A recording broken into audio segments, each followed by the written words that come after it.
Hello everyone, and welcome back to, as soon as I can pick up my controller. I gotta love these Joy-Cons, how they're two completely separate controllers. So you set two down, and you pick up one, and the other one goes missing in your shirt. But anyway, welcome back to Hyrule Warriors, the Definitive Edition. We're going to be continuing from where we were last time with the Skyward Sword lineup.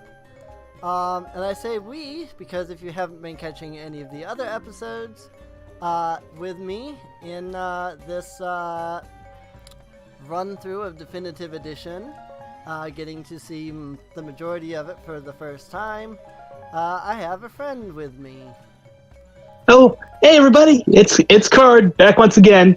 And, well, technically not my first run through of Hyrule Warriors. This is my first time seeing the Definitive Edition on all of its, bonus DLC edition, glory.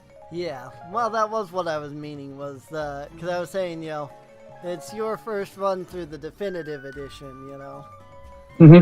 So, it's not, not first run through of Hyrule Warriors, just the Definitive Edition. Also, these are also useless, but I like getting all of the upgrades anyway.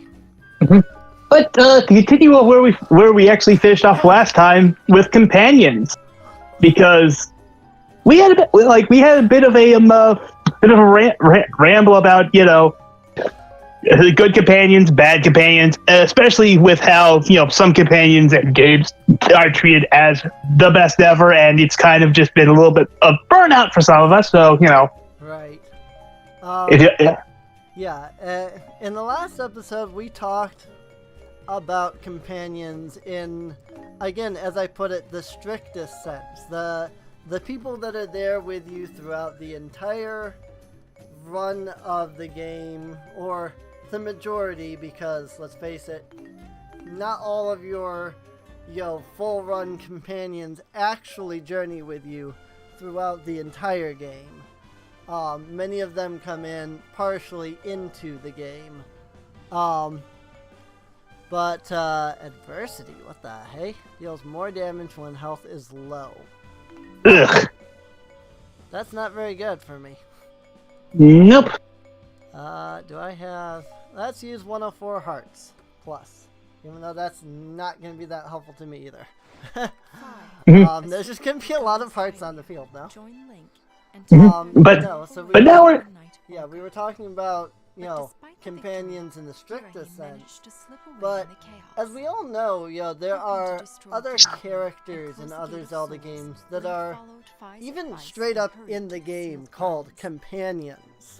But they only show up for half of the game, a quarter of the game, or just once. Yeah, or just a section or two. Right. And, for that, we're talking Medley and Makar and the animal companions from the Oracle series and things like that.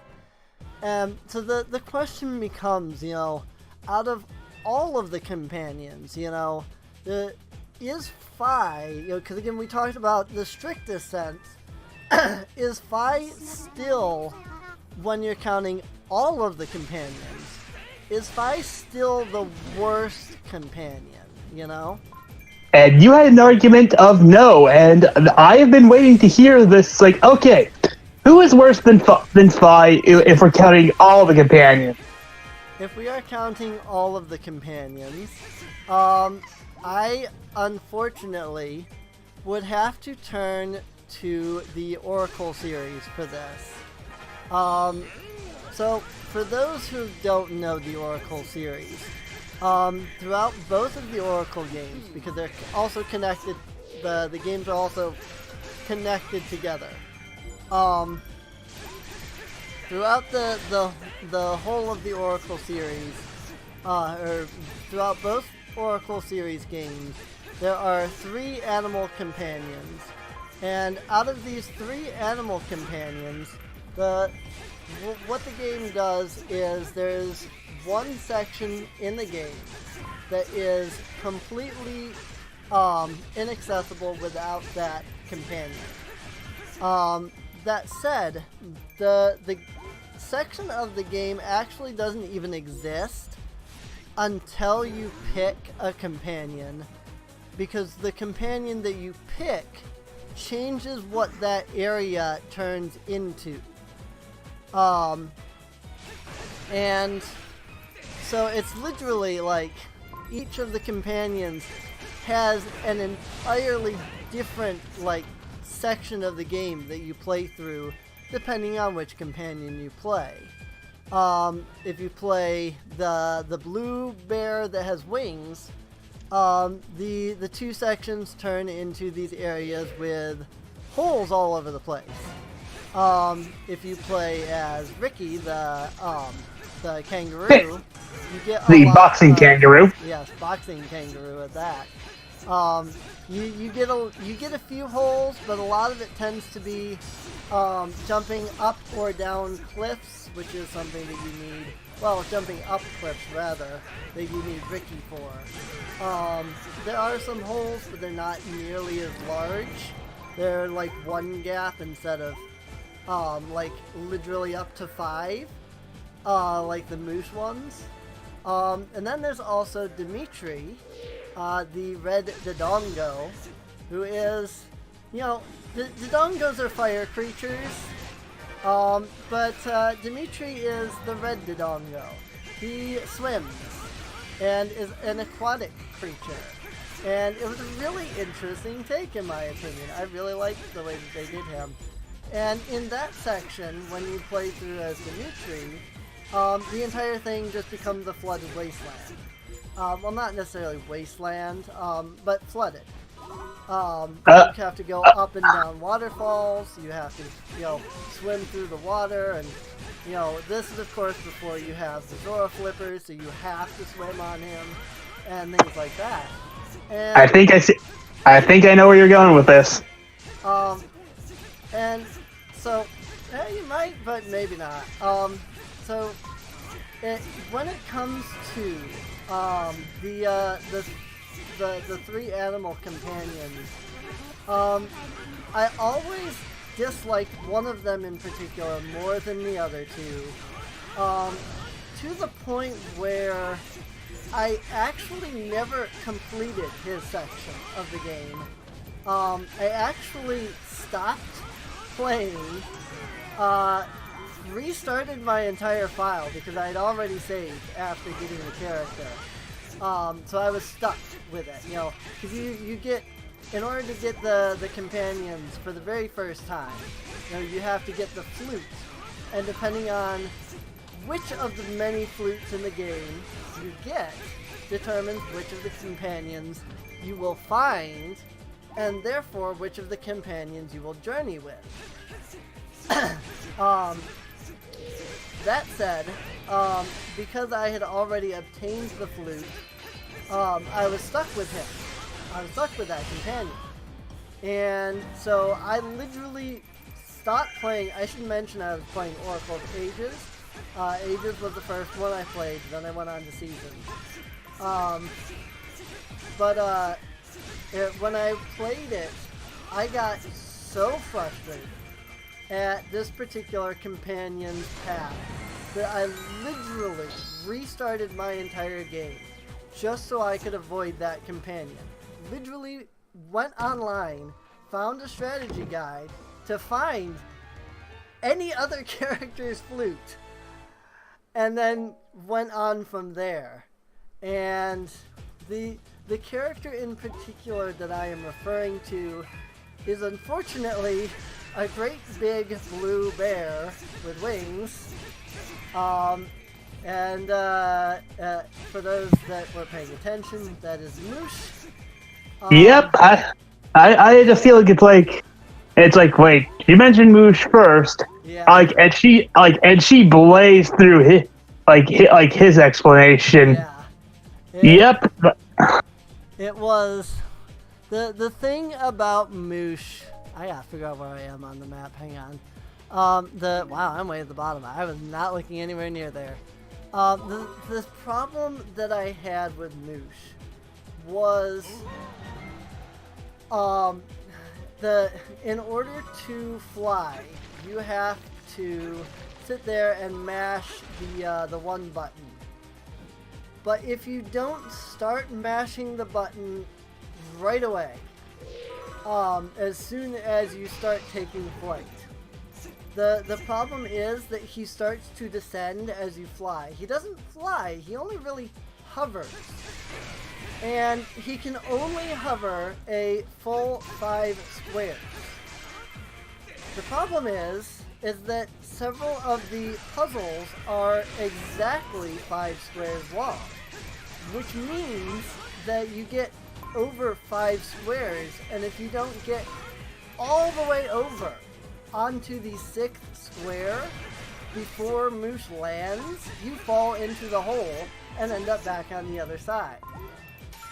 And I cannot tell you how frustrated I was at this, because there were so many god dang times that I had to do a 5-hole flight, and I did not start mashing early enough. You know, I did not start hitting, I did not hit the button at the right time with the right speed and so on to get over those holes. I would get right to the edge.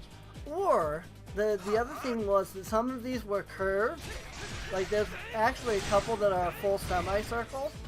So if you bump into the wall at all, it slows you down, and you have exactly 5 spaces to get across. And so you slow down at all, you're not going to make it in the slightest. And I got stuck, literally stuck on the game, because I could not get past Moosh. Yeah, okay. I Moosh, like, I always try to avoid getting him too, because he was also the companion, the animal buddies that I like the least, because it's like his sections, as you said, were just frustrating. Right. And, so you know, that's why I unfortunately have to put Moosh below 5, because yes, absolutely, 5 was annoying. 5 bothered the crap out of you. You know, she pops up. You know, you get the little, like, indicator that pops up that tells you, hey, your battery is low. And then Fi immediately pops up as like, by the way, your battery is low. And you're like, oh my god. You know? And it's, yeah, Fi was annoying. But, and maybe I'm just bad at the Oracle games. But I personally just found Moosh to be practically unplayable. I know that he is. I know that people have played him. I can't tell you how many people I've talked to about the Oracle series. And they're like, oh yeah, Moosh was my favorite and all that. Good on you. You like Moosh? Good on you. You know, absolutely. Good on you. Hang on. Let me see if I can turn on health gauge. Because I'm getting attacked by the turncoat soldiers. And I'm getting confused on which ones are my soldiers and which are them. Because they look the same. And so I'm getting confused and I need health bars to tell me which ones are mine and which ones are not. But no, you know, I liked the Oracle games. They were fun. Really only good for maybe 1 or 2 playthroughs. You know, do both the games with the password so that you can play once through, you know, get the ending on one game, once through, get the ending on the other game. But I did not like Moosh. I did not like Moosh at all. I liked Ricky, he was cool, and, you know, I liked Dimitri a lot. Like, Dimitri was my favorite out of those 3. But he's not my favorite companion in general, but he was definitely my favorite out of the 3. Because, again, going back a couple episodes ago, water, ocean, lake, these, I love those, and that was his section, It was fun swimming around on Dimitri. It was fun having that character that could eat things and kill stuff and, things like that. It was fun. I enjoyed it.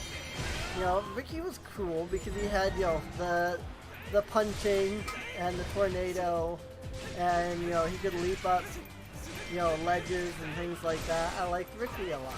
But I just really, really liked Dimitri. And I just really, really hated Moosh. So, sorry, man. You're big, you're cuddly, you have a fondness for bananas, but unfortunately, because of your gameplay, you're not exactly taking home the gold this time. Right. Now, normally when we talked about favorites, I have gone out of my way to not mention, stuff from Breath of the Wild. Because I think, it's kind of cheating because, it's still so recent and it does a lot of things, really well. Right. However, this is the one time I'm breaking this rule because this isn't about a character I dislike, but actually a character that I like when it comes to, temporary companions. Right. And a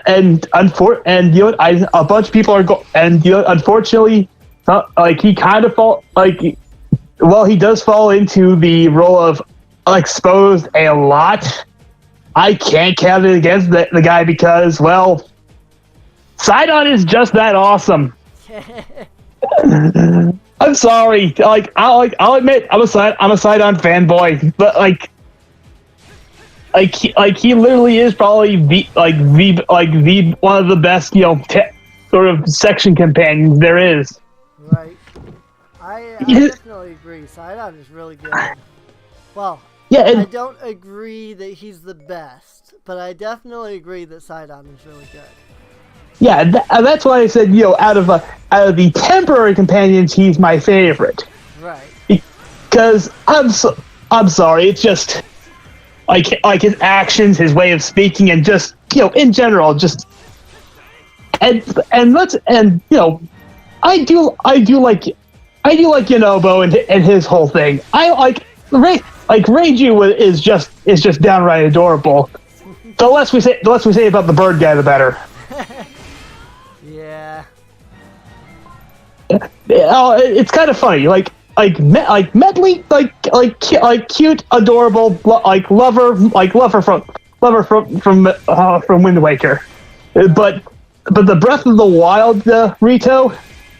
Yeah, sorry guys, you kind of dropped the egg-shaped ball on this one.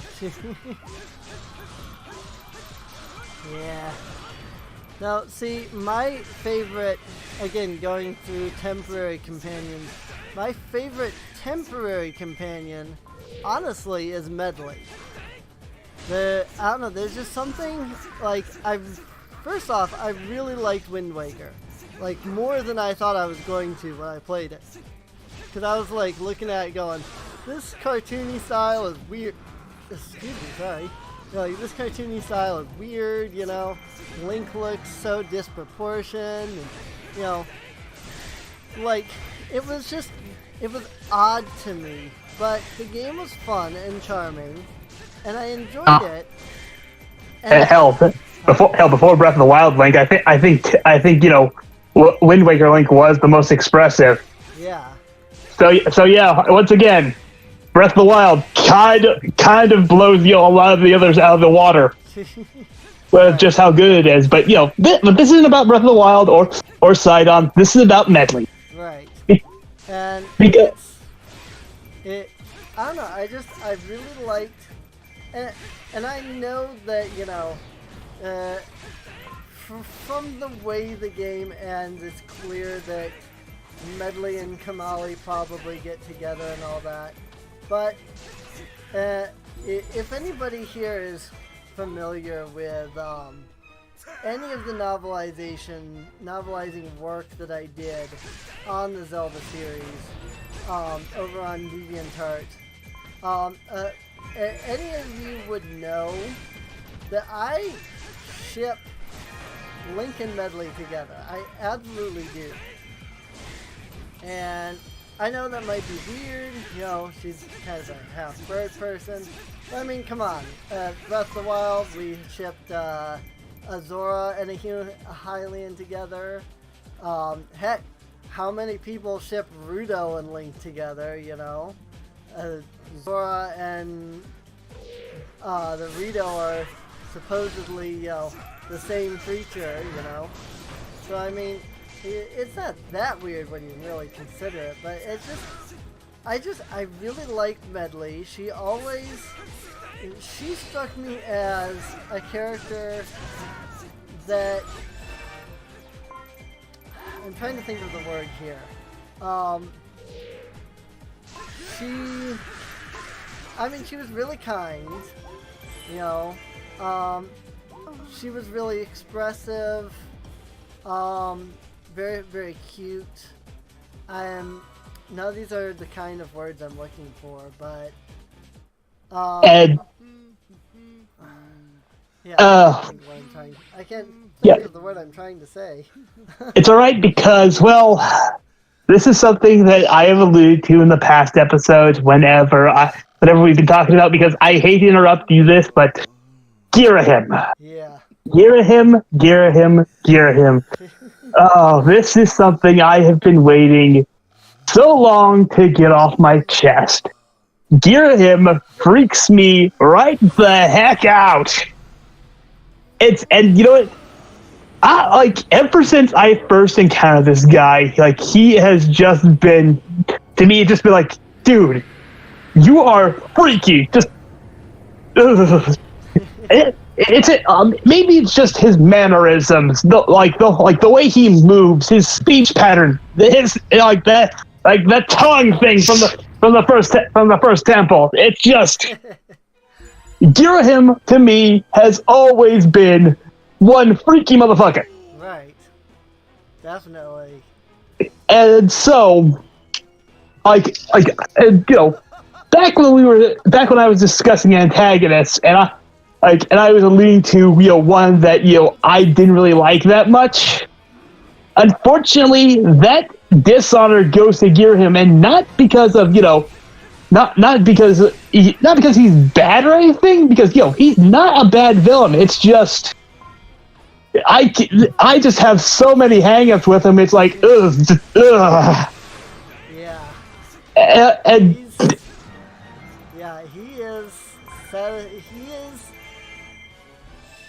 this is gonna sound weird, but he is satisfiably creepy. He's just horrid. The way he is, Yeah, and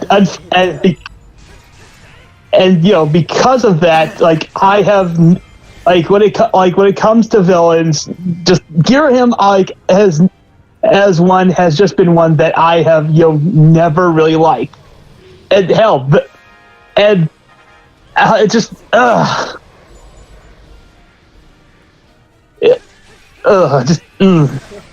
don't I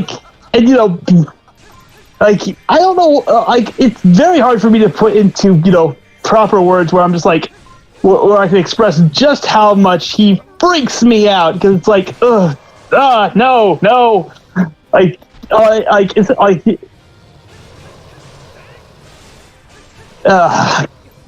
but yeah, it's just Girahim, for what he does in the context of his game, he is a superb villain. It seems like you're always one step behind him. He always knows he's always, right ahead of you and knows what to do.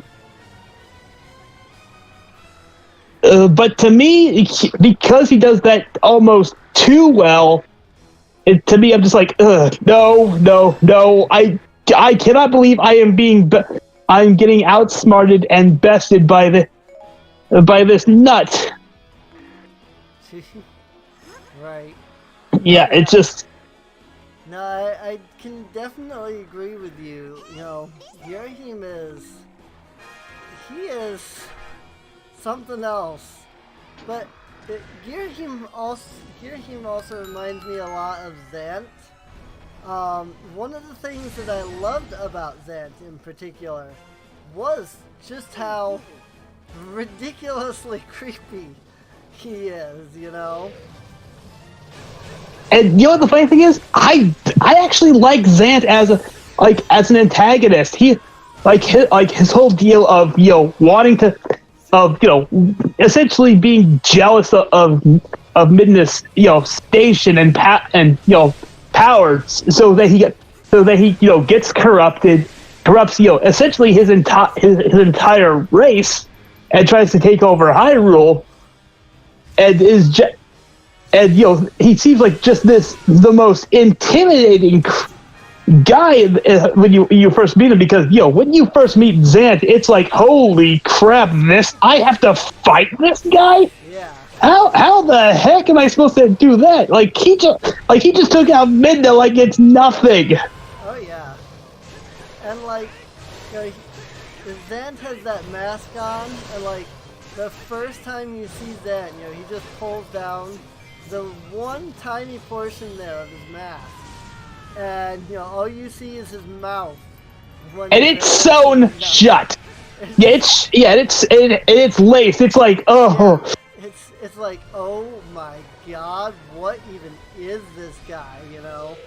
Yeah, it's creepy it's creepy, and I was like, oh, when I'm gonna have to fight you. Oh, this is not good. Wait, what are you doing? What are you doing? Oh crap!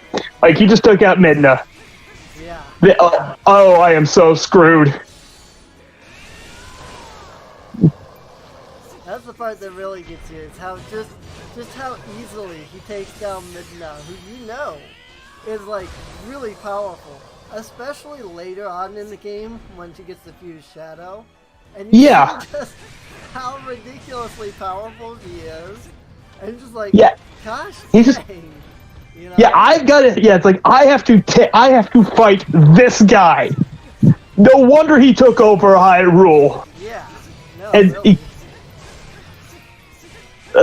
But then again, to bring it back around to Girahim, he did bring off that sort of the creeping menace of oh dear God, like this is going to be just ugh. I don't like this part. I am listening, but this part kind of requires a good bit of concentration. Yeah, that's why I'm talking. So, but for Girahim, it's just like no, like stay away from me, man, stay away from me. Like you are the less irritating version of Zant. You are the you're Zant, but if he knocked the creepiness factor up to 20. Right. But, by the way, something I wanted to bring up that you asked me to remind you about this part is what about the fairy? Oh yeah, the fairy. I can show you that after I take down the person. Because the fairy's not going to help me here. Yeah.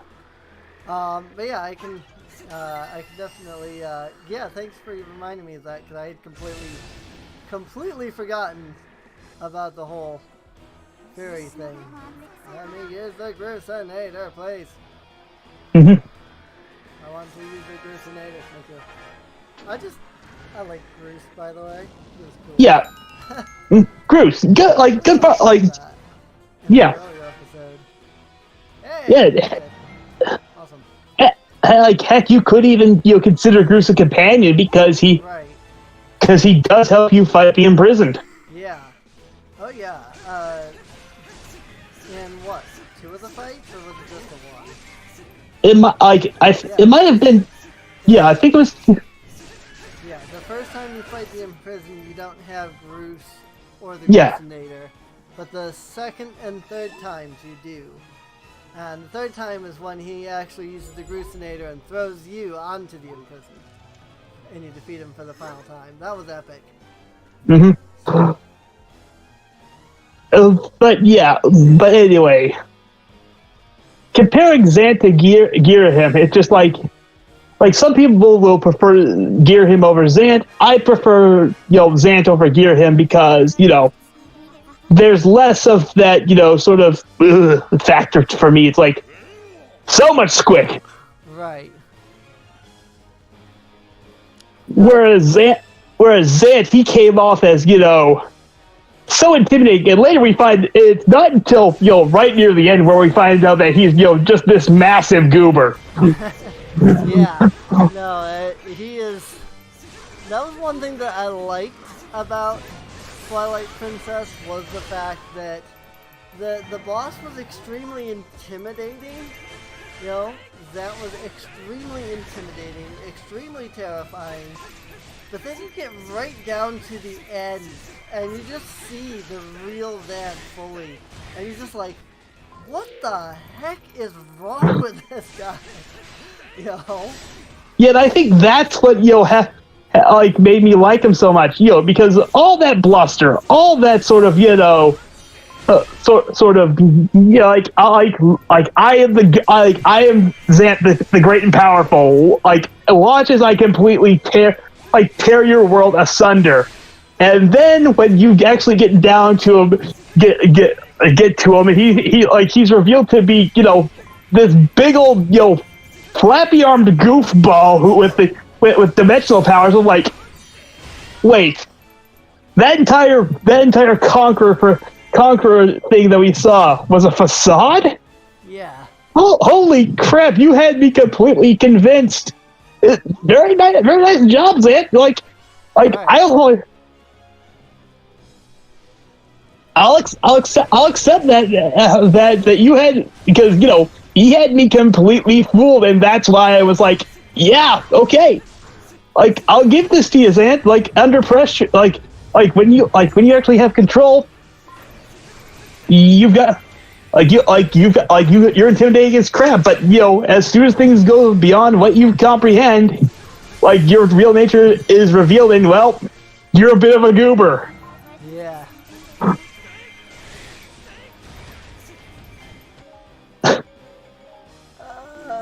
There's a lot of enemies down there right now in the Allied base. I need to help them because I missed one of the assault troops. But when it came to Girahim, it's like, okay, dude, do you ever have any chill or anything aside from this creepy, sadomasochistic rage that you have? Yeah.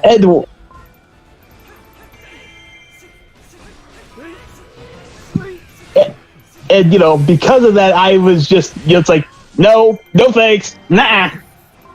Right. But as in terms of a villain, yeah, Girahim is very effective in just as someone where you're like, oh dear God, I need to take this, I need to find Zelda so that I can keep this freak and his tongue away from her, because Right. Now I remember when they first announced Skyward Sword, and they showed that scene with him talking to Link, and he does the tongue thing, and he's just like, ooh, what the heck? He's like, God, this guy is... And you're just left going, okay, this guy just looks like he's gonna be creepy, but then you play the game, and it's just like, okay, so the creepiness just went up by 9,000%. His creepiness is over 9,000! But yeah, it's like, Girahim, you're an effective villain, but at the same time, right? Unfortunately, you're too good at what you do, so I'm just like, yeah. That said, on the aspect of the fairy, if you look here into my item list, you'll notice that I have this thing here. It's currently crossed off. So it's this little golden fairy plaque thing, and that's the ability Hard Worker. I can't really show it off because I don't think I'm gonna die.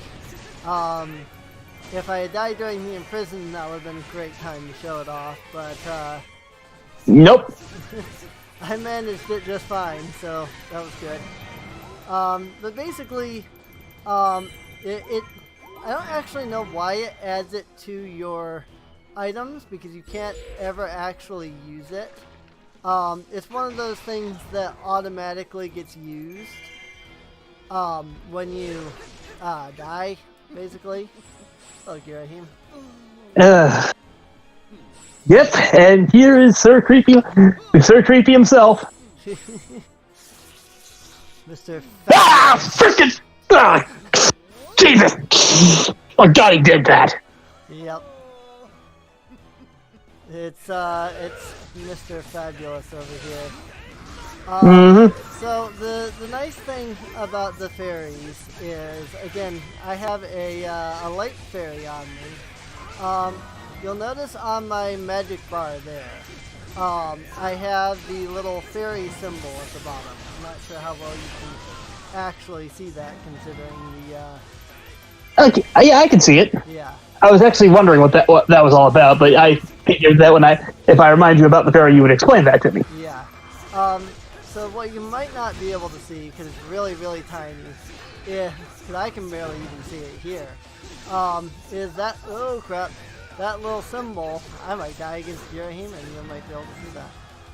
That little symbol has a, the R, the right control stick symbol. And what that means is that you push down the right control stick like this, and this happens.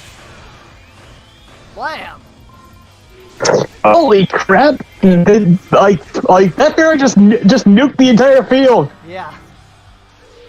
And as you level them higher, that explosion that they do gets bigger. If you get them up to level 50, it becomes the biggest that it is. But also, once I hit level, I think it's 25, the fairies will start dropping magical barriers as well. And those have special effects depending on the element of the barrier, which is not necessarily the element of your fairy. So, there's actually a really complex mechanism that determines the element of the fairy's barrier. So. Cool. And well, we just completed the level by essentially sword slapping the Kingdom Hearts sealing him him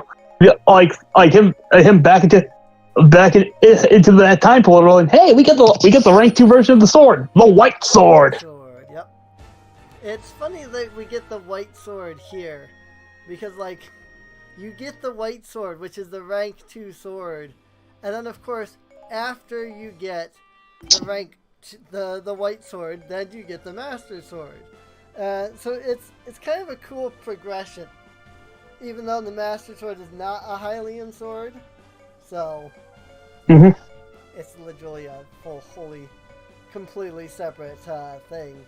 That said, now that we are done with this level, we have either the Twilight Princess route or the Ocarina of Time route.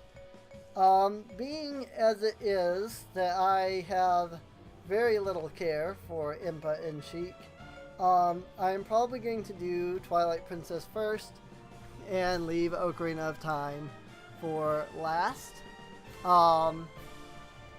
If we don't decide to do some adventure mode shenanigans in between, in between actually